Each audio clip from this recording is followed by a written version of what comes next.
Hey everyone, welcome back to another episode of the Real Talk with Ben podcast, and I'm in a different location. I'm not in the sunflower room as I normally am, but I'm here with a friend that I met not too long ago. Feels like I just got here.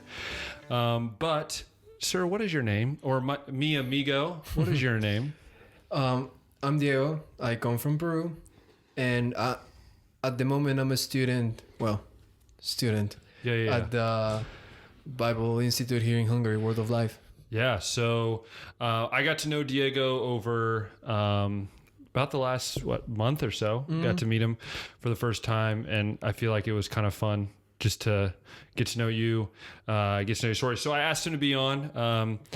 Just because, like I said, when I came over here, I wanted to have you guys hear some stories of some people that I get to be around on a daily basis.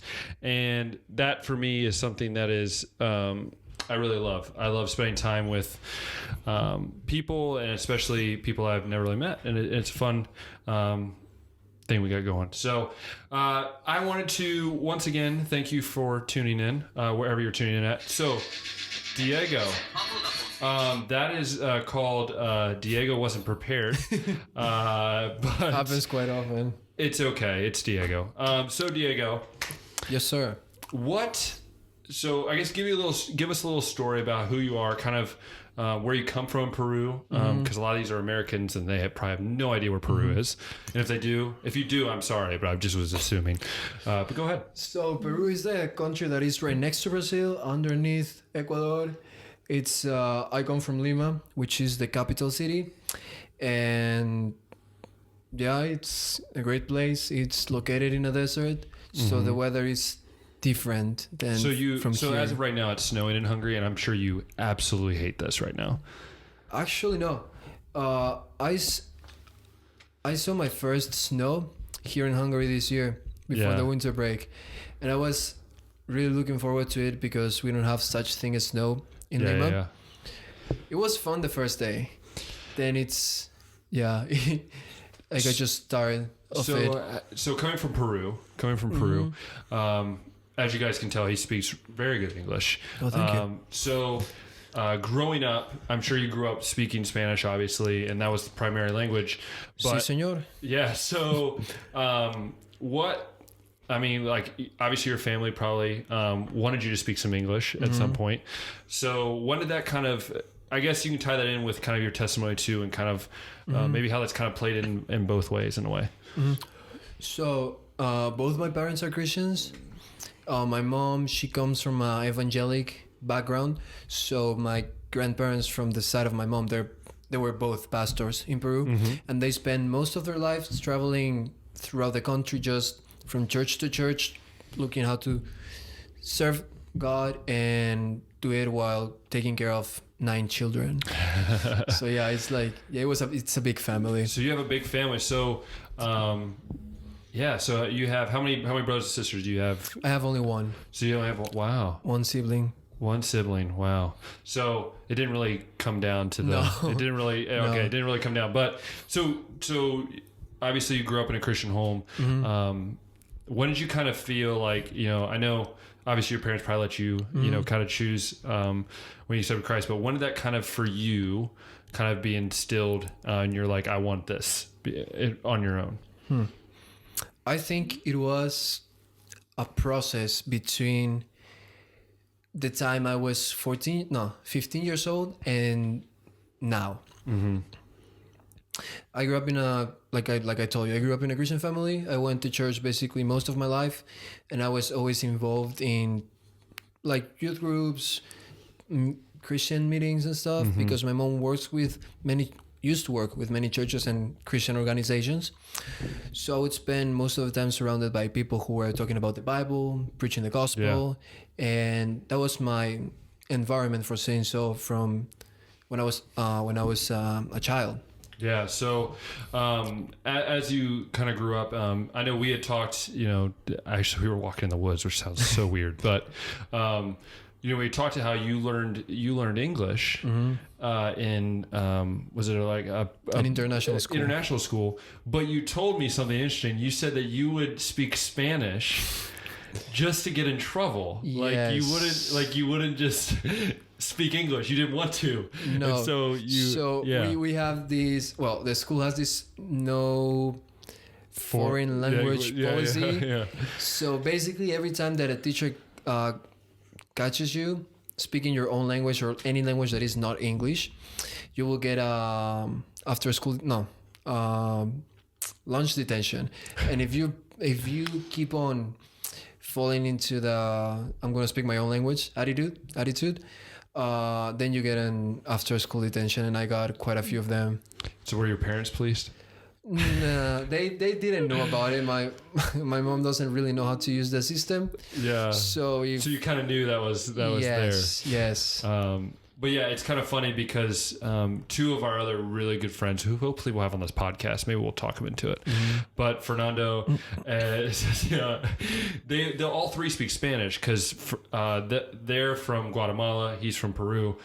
And it's funny because I think they kind of make fun of me, but I'll randomly throw the only Spanish words I know into a conversation, and it makes no sense normally. But yeah, what do you think about that? Like, because I know, like, here when you're in Hungary, Hungarians think it's funny when we try to speak Hungarian. I mean, for both of us. So what's it like to see, like, Americans trying to speak Spanish, especially a guy like me who has no accent when I do it? What is that? How does that make you feel inside?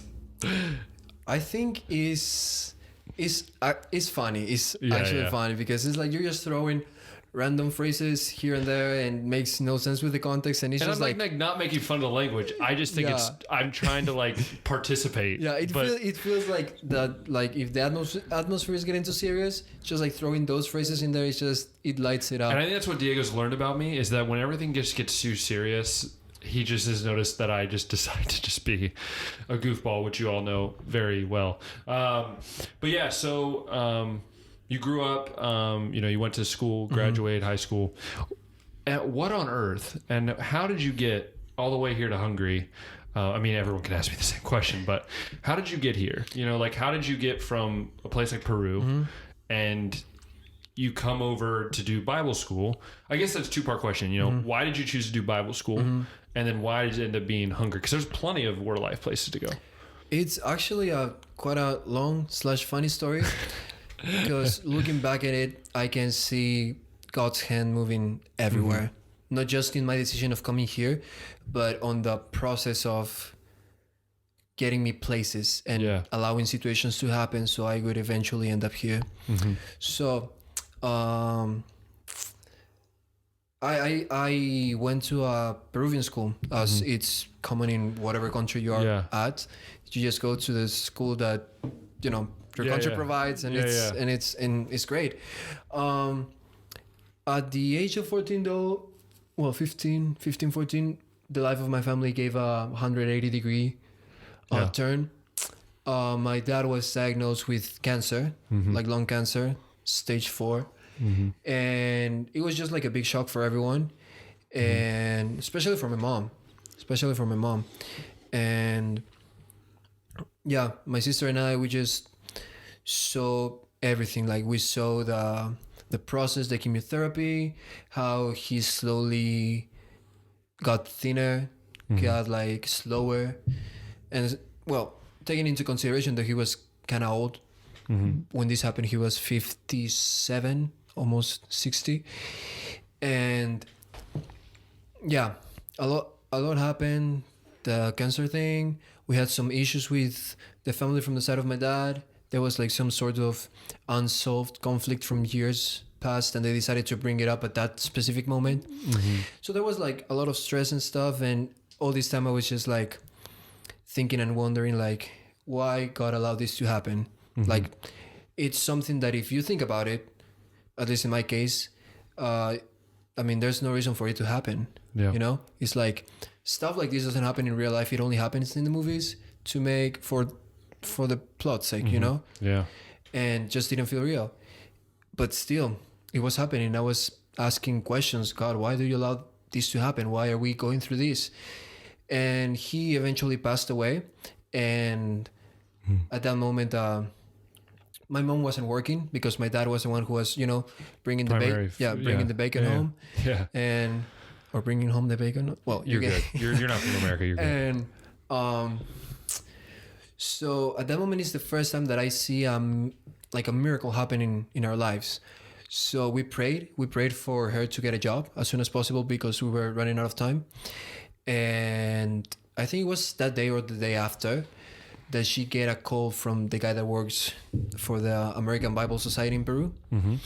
And he said, hey, we looked at this job that you did 10 years ago when was the last time that she worked. And he said, we think that you did a really, really good job. We would like to hire you, like out of nowhere, like after we prayed. That's how quick our prayer got an answer. So she goes there, starts to work, and then we face another problem. The money is not enough. Like the pay is not good enough. So we pray again, and within a year, she basically transitioned from being the new staff member to be the person who is underneath the director, like the second in charge for saying so. And it was just amazing to see how God allowed everything, like all that process to happen. And also it affected me in the way that my mom said, well, now your dad is not here, so I'm going to start making some decisions that I wanted to make a long, long time ago. And without telling me, she switched me from schools.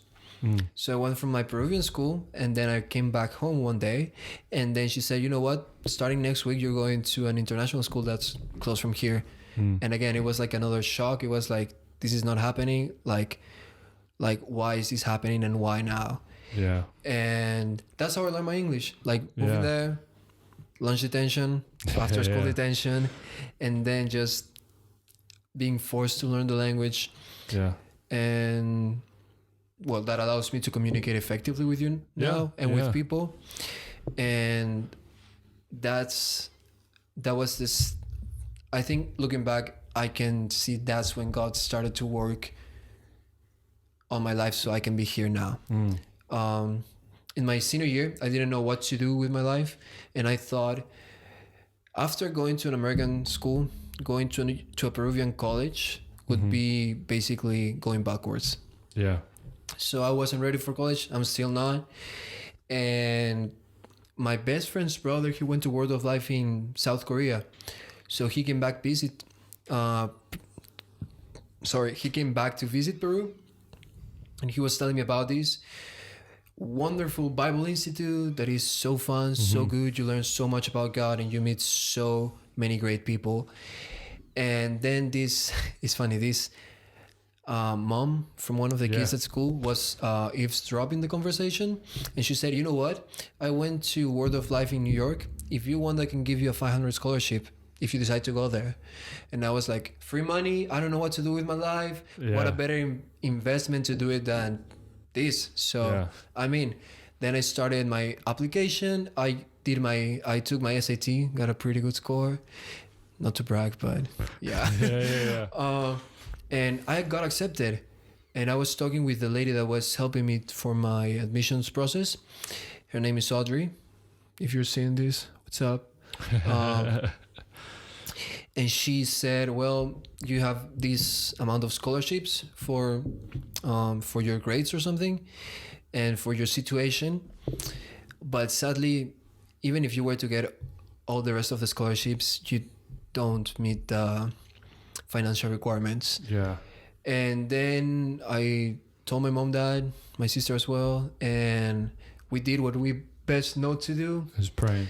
When times get tough, just kneel down and start praying. And like literally right after we prayed, she gave me a call and she said, I know that you might be sad because this is happening, but now that I think about it, there's two other really good options if you want to go that might meet your financial situation. And then she told me about Word of Life Mexico and Word of Life Hungary. And after an hour-long conversation with my family and my sister, we agreed that going to Hungary would be the best thing to do. Because first of all, come on, it's Europe. Yeah. It's Europe. There's a castle. Outside of your language too. Yeah, outside of the language, outside of the culture. Yeah. Because as much as I hate to say it, Mexico is a lot similar. yes, South American culture is different but still similar. Like, So when no matter Americans where say that you're all Mexicans, it's offensive, but then it's also not too far off. it's kind of true. It's kind of true. It's not It's kind too of far true. off. Yeah, it's like if you're born in Latin America, wherever you go in that region, you'll find something that will remind you home. Yeah. So yeah, we decided Hungary would be the best place for you to go. New culture, new place, new experience, and probably more international school there, Yeah. which is a thing that I love. And Here you are. yeah, and it's funny. I got accepted a week before classes started. Wow. So I didn't have plane tickets, I didn't have suitcase, I didn't have anything at all with me. So within a week, everything moved. We got everything we needed. And it was just amazing. Like, things usually don't happen that fast. Yeah. And yeah, at the airport though, we were, I was checking in, and the ticket to get me here didn't include my, what do you call it, suitcase. Yeah. So we had to gather like $70 and just like, yeah, put all the cash in so like my suitcase could make it with me. Yeah. And I think an amazing story. And it goes along with what I've been saying the last few episodes. And I know you've been listening. So the last few episodes, you know, I was saying usually at the end, you know, God is faithful and you can trust him. And I think if, as you're listening, like, hear those words. So whatever situation you are in, this comes from a guy that, I mean, you think about it, not too long ago, your whole family was kind of in a spot of what do we do? Yeah. And I think it's so easy for us as Christians to get mad at God because our circumstance is not what we think it should be. But in reality, God's going, don't worry. Yeah. And he had you the whole time. He knew you'd be here. And I think that's so cool. And I think, it kind of was, I was listening and talking, and it kind of reminds me, you were talking about how, it's like something in the movies and you didn't expect it. I think it's the same thing we're going through right now here. Like, I don't think either of us would have thought, that we'd be going through this virus, you know, sensation where it's just going through the whole world. I mean, it's cutting through America like none other right now. And I think it's very easy. And I think we went through this. I remember we had a conversation about last week when not everyone was leaving. It won't hit you for a few days. That's what we kept saying. And I know for me, it's hit me this week. And I know for you, it kind of hit you at the end of last week. And I think it's really easy for all of us to just kind of, you know, it's very easy to just, oh, well, man, life sucks. But I think what's been so cool, and I think you can attest to this, we've really, I think, had some fun. Like, even already, like just hanging out with people and I mean, we had a men's Bible study on Sunday and doing things that we wouldn't be doing, obviously, if school was still, and those of you that don't remember, students had to be sent home, but some students like Diego and some other students couldn't make it home due to borders being closed, airports being closed or whatever. And so they have to do online. So he gets to, I mean, think about it though. I mean, you get to stay in the castle while you're doing this. That's pretty cool. So I think that's really cool. And I think your story is just one of those that, to be honest, it's the first time I've really heard his whole story. So I'm processing while I'm talking, but it's cool that you learned at a younger age to trust in God and to pray and just say, Lord, I'm opening my arms and I'm letting you take control. Now, do you think that how do you think your life would have been different if maybe that didn't happen? Like, where do you think you would be? Cause that's what I always ask my question. Cause I'm here and most people thought I wouldn't be here. You know what I'm saying? I think I would have graduated in the Peruvian school. So that would have meant that I probably would have gone to a Peruvian college.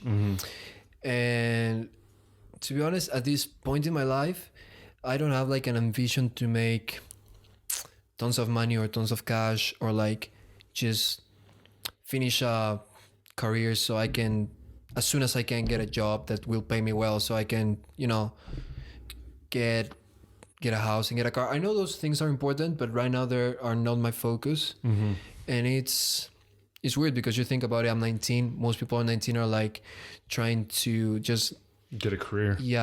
get a career so they can get money so they can start living their lives. But right now, what is my main focus, especially being here, is to think about the fact that there's people out there who are dying and going to hell, but not because they chose to reject the gospel like many people do in this part of the world. Because they never heard it. It's because they never heard about it. They don't even have an option. And during Missions Conference Week, by the way, that was quite a check it out great on event. Word of Life Hungary's YouTube channel. And when Todd said that there's this tribe in Papua New Guinea, just like craving for a missionary, it's just like, you think about it, we're like missions all around the world are sending most of their missionaries and money and effort to the western side of the world. And that place has been reached already. But nobody's willing to go to the tribe in the middle of nowhere in Africa or in South Asia or in India. And I think that's way more important than finishing a career so you can start making money and enjoy it. Yeah, and I think I like what you said there. You know, Diego and I come from two different backgrounds, but the one thing I think we actually talked about this today was we both come from a very hardworking background. We come from a background that, we were taught, hey, you need to work hard. Yeah, if you want something, you got to work for it. Yeah, you got to work for it. And I think that's the same with missionary work. Like being a missionary right now, it's very easy for me during this time to look at everything that's going on. And, they've talked about switching up what I'm doing and possibly doing some maintenance work, which if y'all know me, I'm not that great at that kind of stuff. But it's not having a terrible attitude towards it, and I think it's very easy to do when you're in a place that you planned on doing something. And even like you guys plan to have school year until May. And now it's like you are, but you aren't, and I think that's a really good point of just going where God calls you and going and doing what God calls you to do, and it's the same with every aspect of our lives. So now my question for you then is kind of I guess kind of a fun one, but what have you learned since you're away from your culture in Peru, you're in a whole new setting, you learned so much about the Bible, so like what have you learned since being here this past year? And he will be back next year, so 2 years, so you'll have 2 years under your belt. So after 1 year, what have you kind of learned already? I think first and most important, Hungarians love their soups. That is a fact that I have said on this podcast multiple times. They love Hungarians soups. I'm pretty sure don't know how not to eat. Like if you don't give them soup, like when I don't take soup sometimes, like at lunch, the Hungarians look at me weird. I'm like, I'm not trying to not, I just don't want it. Like, it's not that I'm not trying to like tell you it's bad. I'm not a soup guy, but then two, I'm like, like today for lunch, it was just soup. And I was just looking at it like, really? But don't get me wrong. The soup's amazing. We both can agree with that. The food's really good, but I think they love their soups a little bit more. It's just like the feeling of the steam getting on your neck. It's just, nah. Yeah, but I will. So that's one thing you learned. So they like soups. That's one thing you learned. What's come out of the other things you've learned, either through school or even just through life here? It's really hard to pick something specifically because like you don't know where to start. I've learned a lot of, for example, new things about the Bible, how the Old Testament connects with the New Testament in such a clear way, but you have to be willing to spend your time looking at it so you can start making the connections. Yeah. So it's there. It's available for everyone, but unless you study it, there's no way for you to see it. Yeah. That's one thing that I learned. Another thing that I learned that is more like a personal growth thing. We were actually studying the book of, I believe it was Matthew or John, one of the two. And we have the story of Lazarus, that he just died. And Jesus goes to the town when Lazarus is already dead.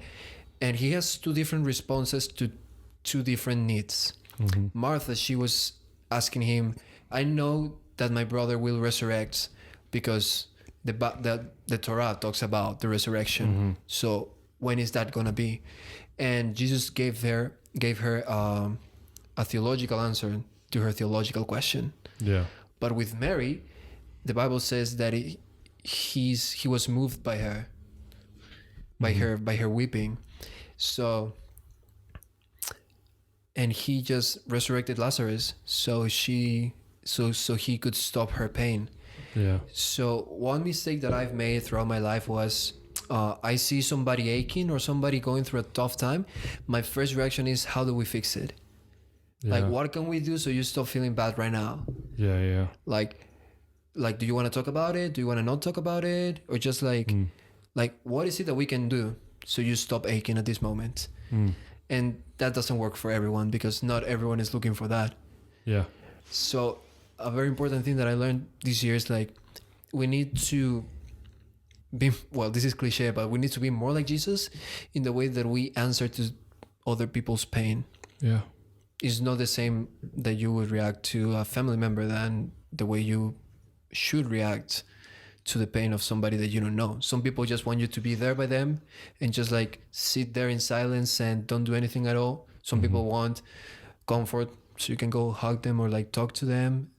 Some people want answers, and many times we won't be able to give answers, but they just want to hear that everything is going to be all right. Yeah. And that's different for everyone. And I think that's that kind of empathy is such an important skill that we